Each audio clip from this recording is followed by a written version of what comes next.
Selamat pagi Bapak Ibu Saudara, mari kita berdoa. Terima kasih ya Bapa yang telah mengasihi kami. Kami dipelihara, kami memperoleh kekuatan yang berasal daripada Tuhan saja. Pada saat ini kembali dengan kerendahan hati kami datang menghadap hadirat-Mu. Kami hendak membaca Alkitab yang adalah kebenaran firman-Mu. Oleh karena itu urapi kami dengan hikmat Roh Kudus-Mu, agar kami dimampukan untuk mengerti dan melaksanakan firman-Mu itu di dalam kehidupan kami hari demi hari. Sehingga ketika kami berjalan, kami tidak takut karena ada Tuhan yang senantiasa mendampingi kami. Di dalam Kristus Yesus yang adalah Tuhan dan Juru Selamat kami berdoa. Amin. Saudara-saudaraku, pernahkah saudara merasakan ketakutan? Jujur, saya pernah. Banyak hal yang membuat saya takut, khawatir dan cemas. Bahkan saya yakin bukan hanya saya, tetapi juga banyak orang yang merasakan demikian. Sehingga menurut pendeknya pemikiran saya, bohong jika ada manusia yang mengatakan bahwa dia tidak pernah takut pada apapun. Buktinya apa saudara-saudara? Di tengah-tengah maraknya pandemi COVID-19 ini banyak orang yang takut. Hingga akhirnya mengurung diri, bersembunyi, alih-alih mengikuti instruksi dari pemerintah. Banyak orang takut tidak kebagian stok makanan, sehingga ada beberapa yang kemudian memborong banyak bahan makanan. Tetapi untungnya adalah pihak swalayan sangat peka, sehingga untuk kebutuhan pokok tertentu dibatasi pembeliannya. Ada juga yang takut ketika bersentuhan atau berhadapan dengan orang yang positif COVID-19. Bahkan orang yang hanya dianggap sebagai ODP atau PDP. Bahkan ketakutan juga dirasakan oleh mereka yang masih harus bekerja. Saudara-saudara kita yang kemudian juga dirumahkan, yang tidak mendapatkan pemasukan karena dampak COVID-19 ini, pasti juga merasa khawatir dan takut. Apakah besok bisa makan atau tidak, bisa bayar listrik atau tidak, bisa memenuhi kebutuhan keluarga atau tidak, dan masih banyak ketakutan lain. Saudara-saudara, tubuh ini akan bereaksi terhadap perasaan ngeri dan takut. Mungkin perut kita akan merasa mual, jantung kita berdegup kencang, dan nafas kita tersenggal-senggal. Semua itu menandakan kecemasan yang kita rasakan.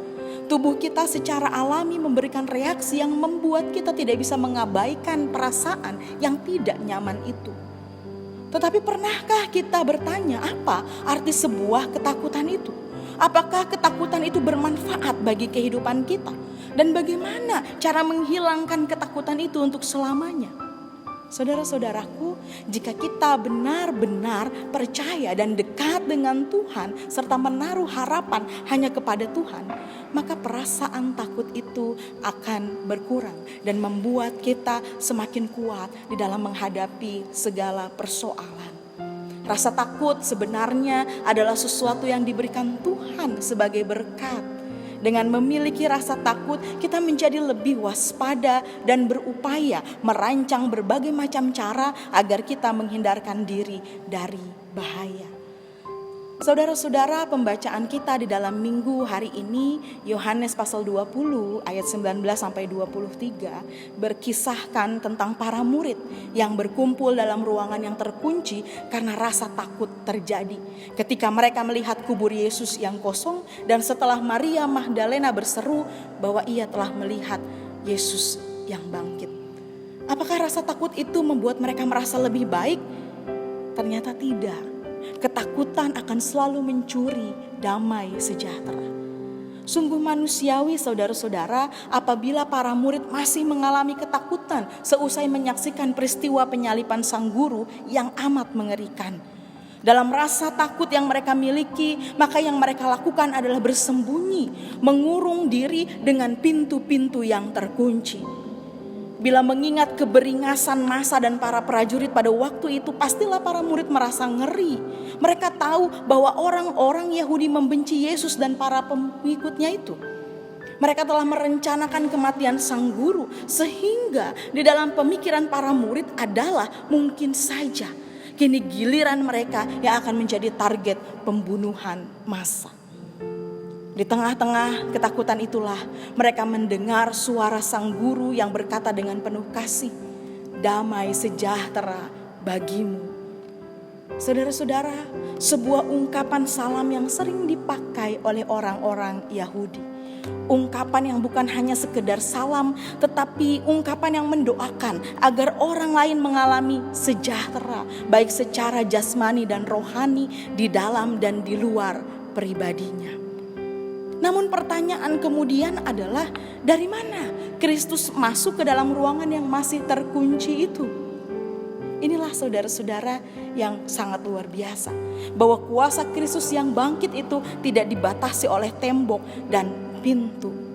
Dia mampu menembus apapun.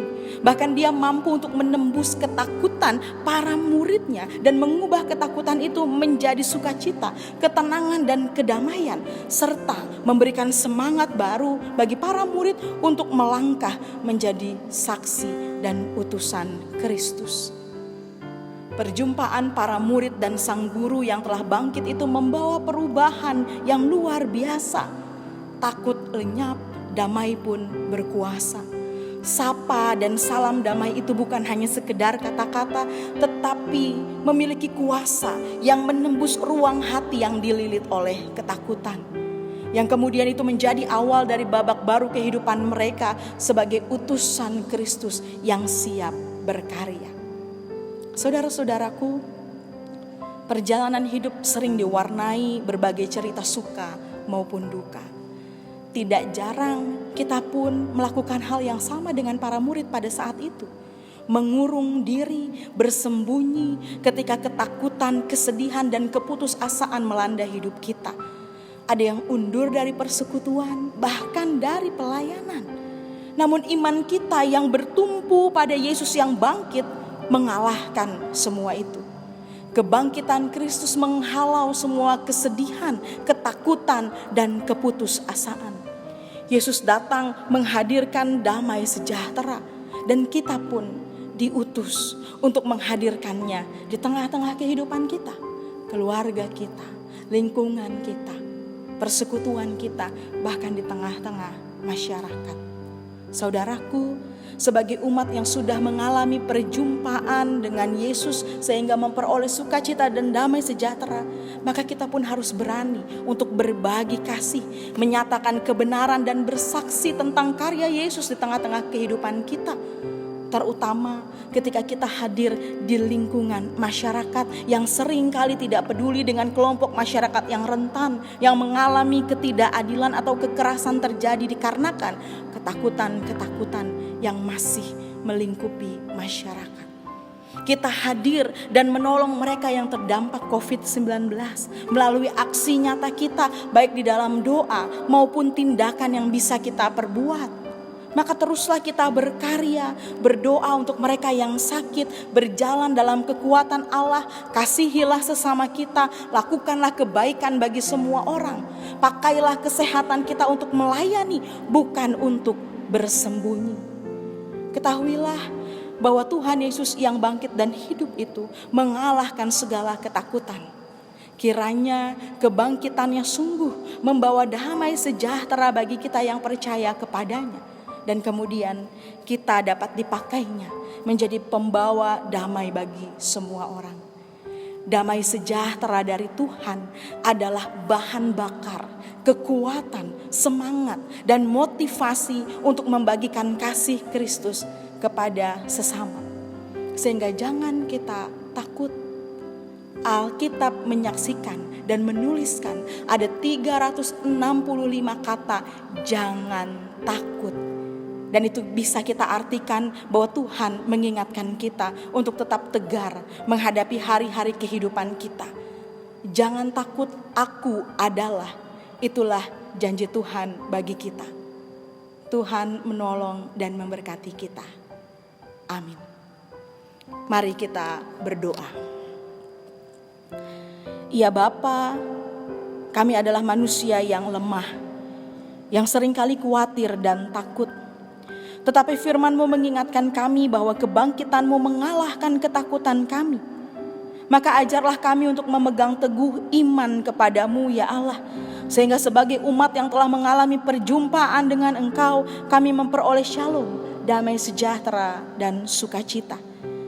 Di tengah-tengah situasi yang belum kondusif saat ini, kembali kami datang dengan segala kerendahan hati. Kami mau membawa gerejamu di dalam doa, agar sebagai gereja kami mampu menghadirkan cinta kasih-Mu dan menyatakannya melalui tindakan nyata. Engkau berkati para pelayan Tuhan dengan tugas dan tanggung jawab mereka di tengah-tengah situasi yang tidak mudah ini.